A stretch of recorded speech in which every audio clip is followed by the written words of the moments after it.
Welcome to learning. നമ്മളിന്ന് നോക്കാനായിട്ട് പോകുന്നത് LTCയിലെ മെൻ്റൽ എബിലിറ്റിയിലുള്ള ക്ലോക്കിലെ സമയവും കോണളവും എന്നുള്ള ടോപ്പിക്കിൽ ആയി ബന്ധപ്പെട്ടിട്ടുള്ള കുറച്ച് ക്വസ്റ്റ്യൻസ് ആണ് കേട്ടോ. നോക്കാം നമുക്ക്. ഒന്നാമത്തെ ചോദ്യം, ഒരു ക്ലോക്കിൻ്റെ പ്രതിബിംബത്തിൽ 4:10 മണി എന്ന് കാണപ്പെടുകയാണെങ്കിൽ യഥാർത്ഥ സമയം എത്രയാണ്? അതായത് ക്ലോക്കിൻ്റെ പ്രതിബിംബത്തിൽ കിട്ടുന്നത് 4:10 ആണ്. അങ്ങനെയാണെന്നുണ്ടെങ്കിൽ ഒറിജിനൽ സമയം എത്ര എന്നാണ് നമ്മുടെ അടുത്ത് ചോദിച്ചിരിക്കുന്നത്.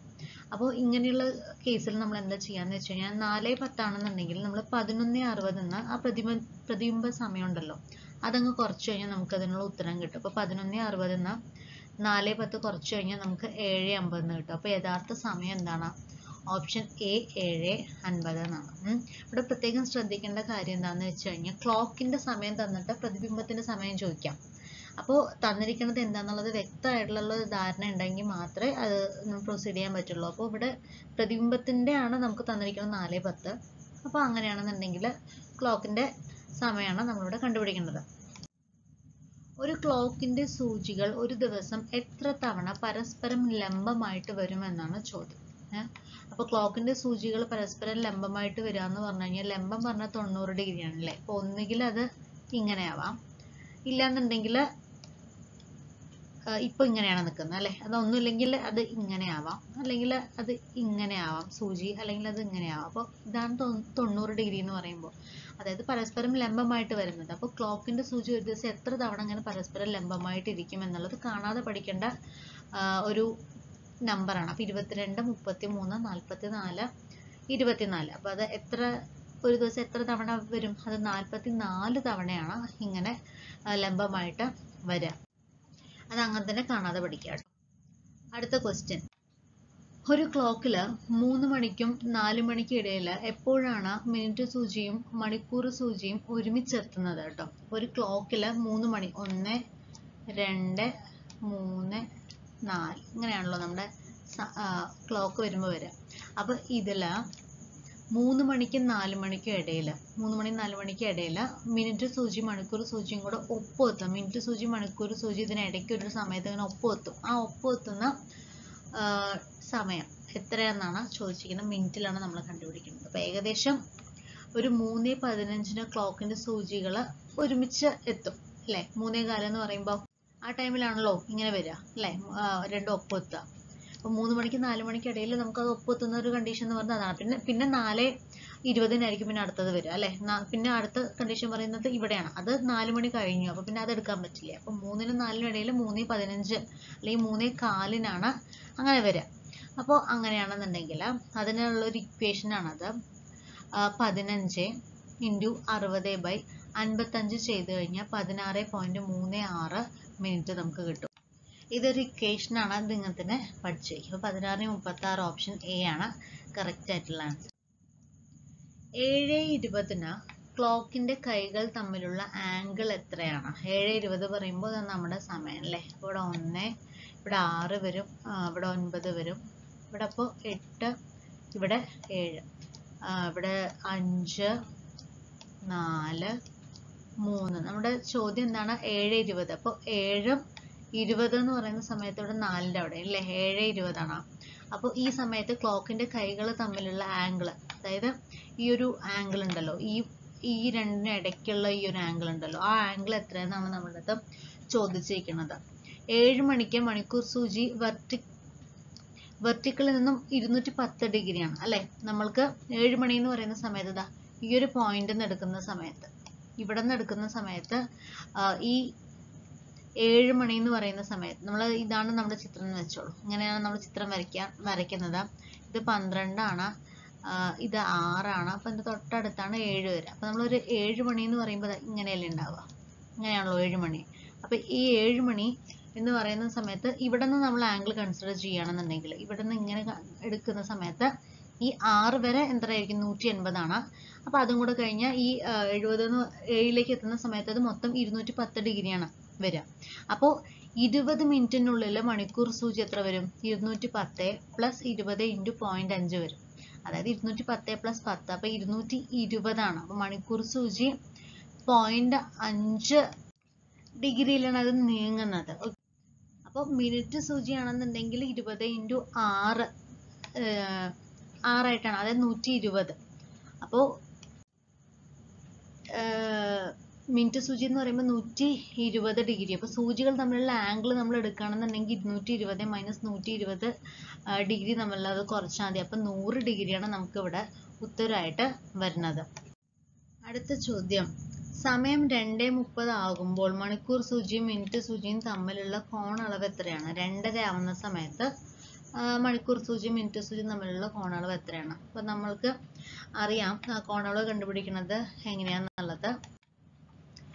നമുക്കറിയാം ഇക്വേഷൻ എന്ന് പറയുന്നത് 30h മൈനസ് 11/2 m ആണ് നമ്മുടെ ഇക്വേഷൻ എന്ന് പറയുന്നത്. അപ്പോൾ ഇതിൽ നമ്മൾ വാല്യൂസ് സബ്സ്റ്റിറ്റ്യൂട്ട് ചെയ്യുക. h എന്ന് പറയുന്ന മണിക്കൂറാണ്, m എന്ന് പറയുന്നത് മിനിറ്റ് ആണ്. നമുക്കറിയാം h എന്ന് പറയുന്നത് ഇവിടെ ഇതാണ് മണിക്കൂർ, ഇതാണ് മിനിറ്റ്. അപ്പോൾ h രണ്ടും m എന്ന് പറയുന്നത് 30 ആണ്. അപ്പോൾ ആ വാല്യൂ സബ്സ്റ്റിറ്റ്യൂട്ട് ചെയ്യാം. അപ്പോൾ നമ്മൾക്ക് ഈ ഇക്വേഷനിലേക്ക് എത്തുന്നത് എങ്ങനെയാണെന്ന് വെച്ച് കഴിഞ്ഞാൽ ഇതിൻ്റെ LCM കാണുകയാണേ. അതായത് 30 into 2h minus 11m divide by 2. Okay, ഇതിൽ നമ്മൾ എച്ചിൻ്റെയും എമ്മിൻ്റെയും വാല്യൂ സബ്സ്റ്റിറ്റ്യൂട്ട് ചെയ്യുന്ന സമയത്ത് 60 into 2 minus 11 into 30 divide by 2 വരും. നമ്മൾ എല്ലാം കൂടെ ഷോർട്ട് ചെയ്യുന്ന സമയത്ത് മൈനസ് 210 ഡിവൈഡ് ബൈ അത് 2 വരും, which is equal to minus 105 degree. ഇവിടെ നെഗറ്റീവ് സിമ്പിൾ ഉണ്ട്, നമ്മളത് കളയാം. അത് നമുക്കത് എടുക്കേണ്ട കാര്യമില്ല, നെഗറ്റീവ് കൺസിഡർ ചെയ്യേണ്ട കാര്യമില്ല. അതായത് സമയം 2:30 ആകുമ്പോൾ മണിക്കൂർ സൂചിയും മിനിറ്റ് സൂചിയും തമ്മിലുള്ള കോണളവ് എന്ന് പറയുന്നത് എത്രയാണ് വരുന്നത്? 105 ഡിഗ്രിയാണ്. ഓപ്ഷൻ എ ആണ് കറക്റ്റ് ആയിട്ടുള്ള ആൻസർ. അടുത്തത്, സമയം 4:40 ആകുമ്പോൾ മണിക്കൂർ സൂചിയും മിനിറ്റ് സൂചിയും തമ്മിലുള്ള കോണളവ് എത്രയായിരിക്കും എന്നാണ് ചോദ്യം. ഇപ്പോൾ ഇവിടെ സൂത്രവാക്യം എന്ന് പറയുന്നത് നമ്മളിപ്പോൾ മുമ്പ് പറഞ്ഞതുപോലെ തന്നെയാണ്, 30h മൈനസ് 11/2m ആണ്. അതിന് നമ്മൾ LCM കണ്ടുപിടിച്ചപ്പോൾ നമുക്ക് ഈ ഒരു ഇക്വേഷൻ കിട്ടി. അപ്പോൾ അതിൽ എച്ചും അതുപോലെ തന്നെ എമ്മും, h എന്ന് പറയുന്നത് 4, അതായത് എത്ര മണിക്കൂറാണെന്നുള്ളത്, എത്ര മിനിറ്റ് ആണെന്നുള്ളതാണ് 40 വരുന്നത്. അപ്പോൾ m എന്ന് പറയുന്നത് 40. വാല്യൂ സബ്സ്റ്റിറ്റ്യൂട്ട് ചെയ്യുന്ന സമയത്ത് മൈനസ് 240 മൈനസ് 440/2 വരും. അതിന് നമ്മൾ മൈനസ് ഒക്കെ ചെയ്ത് വരുമ്പോൾ മൈനസ് 200/2 വരും. അപ്പോൾ എന്ത് കിട്ടും? നമുക്ക് 100 ഡിഗ്രി കിട്ടും. അപ്പോൾ ഇവിടെ നെഗറ്റീവ് നമുക്ക് കളയാം. അപ്പോൾ അതായത് സമയം 4:40 ആകുമ്പോൾ മണിക്കൂർ സൂചിയും മിനിറ്റ് സൂചിയും തമ്മിലുള്ള കോണളവ് എന്ന് പറയുന്നത് എത്രയാണ്? അത് 100 ഡിഗ്രിയാണ്. ഒരു ദിവസത്തിൽ എത്ര തവണ ഒരു ക്ലോക്കിന്റെ കൈകൾ നേർരേഖയിലായിരിക്കും? നേർരേഖയിലായിരിക്കും പറഞ്ഞു കഴിഞ്ഞാൽ ഇതാണല്ലോ നമ്മുടെ ക്ലോക്ക് എന്ന് പറയുന്നത്. അപ്പോൾ ഒന്നുകിൽ അതെന്തായിരിക്കും, ഇങ്ങനെ ചെറിയ മുള്ളും വലിയ മുള്ളും കൂടെ ഈ രീതിയിൽ വരും, അതൊന്ന്. അതല്ലാന്നുണ്ടെങ്കിൽ നമുക്കറിയാം ഒന്നുകിൽ ഈ രീതിയിൽ, ഓക്കെ, ഇങ്ങനെ. അങ്ങനെ ഒരു ദിവസം എത്ര തവണ ഒരു ക്ലോക്കിന്റെ കൈകൾ നേർരേഖയിലായിരിക്കും എന്നാണ് നമ്മുടെ അടുത്ത് ചോദ്യം. പക്ഷെ ദിശയിൽ വിപരീതമാണ്, അതായത് ഒരു മുള്ള അങ്ങോട്ടും ഒരു മുള്ള ഇങ്ങോട്ടേക്ക് ആയിരിക്കും വരിക, പക്ഷെ നേർരേഖയിലാണ് അവർ നിൽക്കുന്നത്. അപ്പോൾ അങ്ങനെയാണെന്നുണ്ടെങ്കിൽ എത്ര തവണ വരും? 24, 20, 26, 22 ആണ് നമ്മുടെ ഓപ്ഷൻസ്. അപ്പോൾ ഇത് കാണാതെ തന്നെ പഠിക്കേണ്ട ഒന്നാണ്. അത് എത്രയാണ്? അത് 22 ആണെന്നുള്ളതാണ്. ഓക്കെ, അപ്പോൾ ഒരു ദിവസത്തിൽ എത്ര തവണ ഒരു ക്ലോക്കിന്റെ കൈകൾ നേർരേഖയിലായിരിക്കും? അത് 22. ഓപ്ഷൻ ഡി ആണ് കറക്റ്റ് ആയിട്ടുള്ള ആൻസർ. ഓക്കെ, അടുത്ത ചോദ്യം, ഇത് 9:20 ആണെങ്കിൽ ക്ലോക്കിന്റെ കൈകൾ തമ്മിലുള്ള കോണളവ് എത്രയാണ്? അതായത് സമയം 9:20 ആണെന്നുണ്ടെങ്കിൽ ക്ലോക്കിന്റെ കൈകൾ തമ്മിലുള്ള, അതാണ് ഇതല്ല കേട്ടോ, അത് സമയം എന്നാണ്.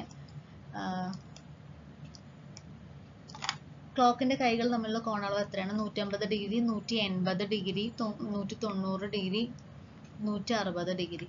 ഓക്കെ, അപ്പോൾ 9:20 പറയുമ്പോൾ നമുക്കറിയാലോ, ഇതാണ് നമ്മുടെ ക്ലോക്ക്. ഇത് 1, ഇത് 6, ഇത് 9, ഇത് 3. ഓക്കെ, 9:20 എന്ന് പറയുമ്പോൾ ഇങ്ങനെയാണ് സമയം വരിക അല്ലേ. 9-ല് ചെറിയ മുള്ളും വലിയ മുള്ള 4-ൽ, ഇങ്ങനെയല്ലേ 9:20 പറഞ്ഞത്. അപ്പം ഇങ്ങനെ വരുന്ന സമയത്ത് ക്ലോക്കിന്റെ കൈകൾ തമ്മിലുള്ള, ഈ കൈകൾ തമ്മിലുള്ള ഈ ഒരു അകലമാണ് നമ്മൾക്ക് അറിയേണ്ടത്. നോക്കാം. ഈ ക്വസ്റ്റ്യനിൽ നമുക്ക് എളുപ്പത്തിൽ ചെയ്യാൻ പറ്റുന്നത് ആ ഒരു ഇക്വേഷൻ യൂസ് ചെയ്തിട്ടാണ്. 30h മൈനസ് 11/2 m എന്നുള്ള ഇക്വേഷൻ നമ്മൾ ജസ്റ്റ് ഒന്ന് യൂസ് ചെയ്താൽ നമുക്ക് ഉത്തരം കിട്ടും. അപ്പോൾ ഇവിടെ h എന്ന് പറയുന്നത് എത്ര തന്നിട്ടുണ്ട്? 9:20 അല്ലേ. അപ്പോൾ h എന്ന് പറയുന്നത് 9, h എന്ന് പറയുന്നത് 9ഉം 20 എന്ന് പറയുന്നത് എം ആണ്. അപ്പോൾ 30 ഇൻറ്റു 9 മൈനസ് 11/2 ഇൻറ്റു മിനിറ്റ് എന്ന് പറയുന്നത് 20 ആണ് അല്ലേ. അപ്പോൾ ഇത് ക്യാൻസൽ ചെയ്യുമ്പോൾ നമുക്ക് ഇവിടെ 10 കിട്ടും. 9 270. അപ്പോൾ 270 മൈനസ് 110 ചെയ്ത് കഴിഞ്ഞാൽ നമുക്ക് എത്ര ആൻസർ കിട്ടും? 160 ഡിഗ്രി എന്ന് നമുക്ക് ഉത്തരം കിട്ടും. അതാണ് അതിൻ്റെ ഉത്തരം എന്ന് പറയുന്നത്. ഓക്കെ, രാത്രി 10:25 ഒരു ക്ലോക്കിന്റെ 2 കൈകൾ തമ്മിലുള്ള കോണളവ് എത്രയായിരിക്കും? 10:25 കോണളവ് എത്രയെന്നാണ് നമ്മുടെ അടുത്ത് ചോദിച്ചിരിക്കുന്നത്. അപ്പോൾ 10:25 പറയുമ്പോൾ ഇപ്പോൾ ചെയ്ത പോലെ തന്നെ 30h മൈനസ് 11/2m നമ്മൾക്ക് ഡയറക്റ്റ് സബ്സ്റ്റിറ്റ്യൂട്ട് ചെയ്ത് നോക്കാം. അപ്പോൾ 30h എന്ന് പറയുന്നത് 10 ആണ്, മൈനസ് 11/2 ഇൻറ്റു 25 ചെയ്യാം. അപ്പോൾ 300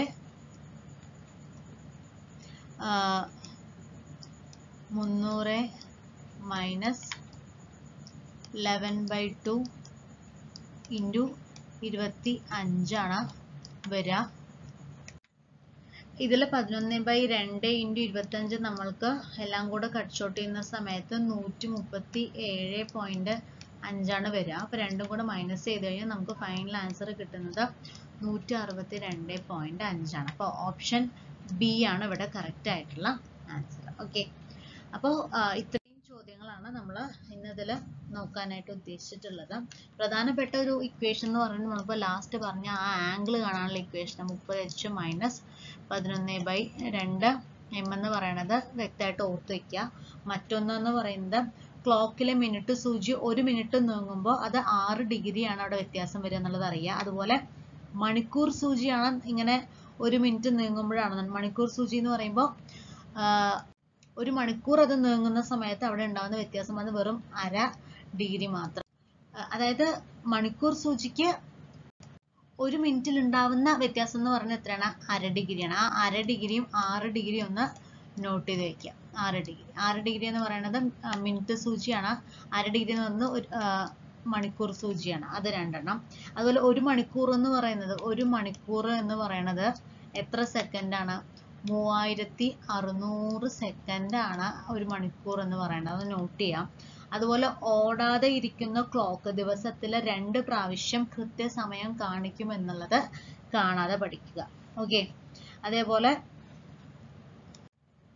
ഒരു ക്ലോക്ക് കണ്ണാടിയിലെ പ്രതിബിംബത്തിൽ ഒരു ദിവസം 4 പ്രാവശ്യം അത് കൃത്യസമയം കാണിക്കും എന്നുള്ളത് ആലോചിക്കുക. അതായത് കണ്ണാടിയിൽ പ്രതിബിംബിച്ച് കാണുന്ന ക്ലോക്കിൽ കൃത്യസമയം കാണിക്കുന്നത് 6 മണിക്കും 12 മണിക്കാണ്. ദിവസത്തിൽ 2 പ്രാവശ്യം 6 മണിയും 2 പ്രാവശ്യം 12 മണിയും വരും. അപ്പോൾ മൊത്തം 4 പ്രാവശ്യം അത് കൃത്യസമയം കാണിക്കും എന്നുള്ളത് ഓർത്ത് വയ്ക്കുക. പിന്നെ ഒരു ദിവസത്തിൽ ക്ലോക്കിലെ മിനിറ്റ് മണിക്കൂർ സൂചികൾ 22 പ്രാവശ്യം ഉന്നിക്കും എന്നുള്ളത് മനസ്സിലാക്കി വെക്കുക. ഓക്കെ, അതേപോലെ തന്നെയാണ് ഒരു ദിവസത്തിൽ ക്ലോക്കിലെ മിനിറ്റ് മണിക്കൂർ സൂചികൾ 22 പ്രാവശ്യം എതിർദിശയിൽ ഇങ്ങനെ വരികയും ചെയ്യും. ഓക്കെ, 22 പ്രാവശ്യം. ആ നമ്പർ ഒന്ന് നോട്ട് ചെയ്ത് വയ്ക്കുക. അതേപോലെ ഒരു ദിവസത്തിൽ ക്ലോക്കിലെ മിനിറ്റ് മണിക്കൂർ സൂചികൾ 44 പ്രാവശ്യം നേർരേഖയിലും വരും. നേർരേഖയിൽ വരും പറയുമ്പോൾ ഇതൊരു നേർരേഖയാണ്. ഒരു മിനിറ്റ് സൂചി മണിക്കൂർ സൂചി ഇങ്ങനെ ഓപ്പോസിറ്റ് നിൽക്കുന്നത്. പിന്നെ ഇതും ഒരു നേർരേഖയാണ്. അതായത് ഇപ്പൊ 3:15 എന്ന് പറയുന്ന സമയത്ത് ഇതാണ് നമ്മളുടെ ക്ലോക്കെങ്കിൽ, ഇതാണ് നമ്മുടെ ക്ലോക്കെങ്കിൽ ഇപ്പൊ 12 തന്നെ 12 മണിക്ക് ഇങ്ങനെ നിൽക്കും അല്ലെ. 3:15 പറയുന്ന സമയത്ത് അതെങ്ങനെയായിരിക്കും നിൽക്കുക? ഇങ്ങനെയായിരിക്കും 3:15 എന്ന് പറയുമ്പോൾ നിൽക്കുക അല്ലെ. അപ്പൊ അതൊരു നേർരേഖയാണ്. അപ്പൊ അത് 44 പ്രാവശ്യം വരും. അതേപോലെ 90 ഡിഗ്രി മട്ടക്കോണായിട്ട് വരുന്നത് ഒരു ദിവസം ക്ലോക്കിലെ മിനിറ്റ് മണിക്കൂർ സൂചികള് 44 പ്രാവശ്യം എന്തായിട്ട് വരും? മട്ടക്കോണായിട്ട് വരും. അത് 44 പ്രാവശ്യം. അപ്പൊ ആ നമ്പേഴ്സ് ഒക്കെ ഒന്ന് നോട്ട് ചെയ്തേക്കും. ഒരു ദിവസം ക്ലോക്കിലെ മിനിറ്റ് മണിക്കൂർ സൂചിയുടെ 22 പ്രാവശ്യം ഒന്നിക്കും. അതുപോലെ 22 പ്രാവശ്യം എതിർദിശയിൽ വരും. 44 പ്രാവശ്യം നേർരേഖയിലും വരും. 44 പ്രാവശ്യം മട്ടക്കോണായിട്ടും വരും. ഓക്കെ, അതേപോലെ തന്നിരിക്കുന്ന സമയം 11നേക്കാൾ ചെറുതാണെങ്കിൽ നമുക്ക് പ്രതിബിംബത്തിന്റെ സമയം കിട്ടണം എന്നുണ്ടെങ്കിൽ 11:60 നമ്മൾ കുറച്ചിട്ടുണ്ടായിരുന്നു അല്ലെ. അതേപോലെ ചിലപ്പോൾ 11നേക്കാൾ വലുതാണെങ്കിൽ പ്രതിബിംബത്തിൽ നമ്മൾ കുറയ്ക്കേണ്ടത് 23:60 എന്നാണ് കുറയ്ക്കേണ്ടത്. മുമ്പ് നമ്മൾ കണ്ട സമയം എന്ന് പറയുന്നത് 11ൽ താഴെ ആയിരുന്നുകൊണ്ടാണ് 11:60 എന്ന് കുറച്ചത്. അതിനേക്കാൾ കൂടുതലാണെങ്കിൽ 23:60 എന്നായിരിക്കണം നമ്മൾ അത് കുറയ്ക്കേണ്ടത്. ഓക്കെ, അപ്പൊ ഇത്രയൊക്കെയാണ് നമ്മളുടെ ഈ ഒരു ടോപ്പിക്കിൽ നമുക്ക് നോക്കാനായിട്ടുള്ളത്. Thank you.